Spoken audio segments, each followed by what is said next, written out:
teman-teman, perkenalkan nama saya Maria Yunita Seok, MPM 12170048.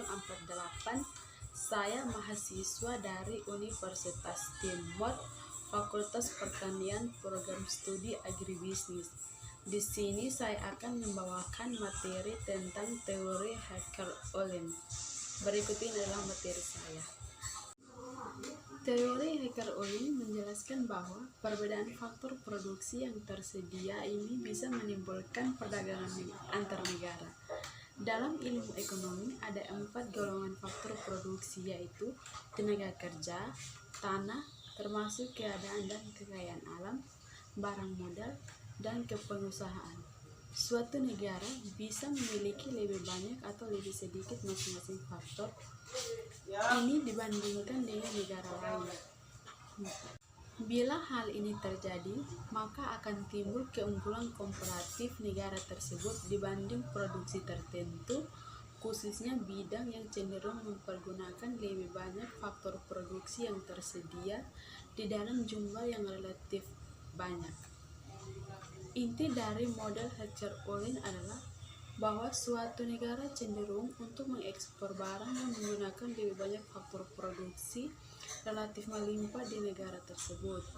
Jika dikaitkan dengan kenyataannya secara umum, jawabannya adalah benar.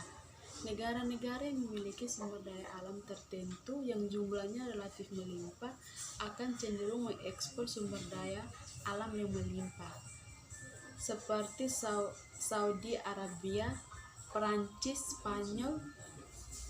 Begitu pula dengan negara kependudukan padat tetapi relatif kurang memiliki faktor produksi kapital dan cenderung mengekspor barang-barang padat karya seperti India, Indonesia, Tiongkok. Sedangkan yang memiliki faktor produksi modal atau kapital yang relatif mengekspor barang-barang padat modal seperti Amerika Serikat, Jepang, dan Inggris. Teori Haeckel Ohlin secara tidak langsung menjelaskan bahwa suatu negara akan melakukan perdagangan dengan negara lain jika negara tersebut memiliki perbedaan selera yang ditandai dengan perbedaan kondisi ekonomi. Negara yang melakukan perdagangan sebagai contoh adalah negara maju akan berdagang dengan negara berkembang karena perbedaan sumber daya alam yang dimiliki oleh faktor produksi yang berbeda antara negara maju dan negara berkembang.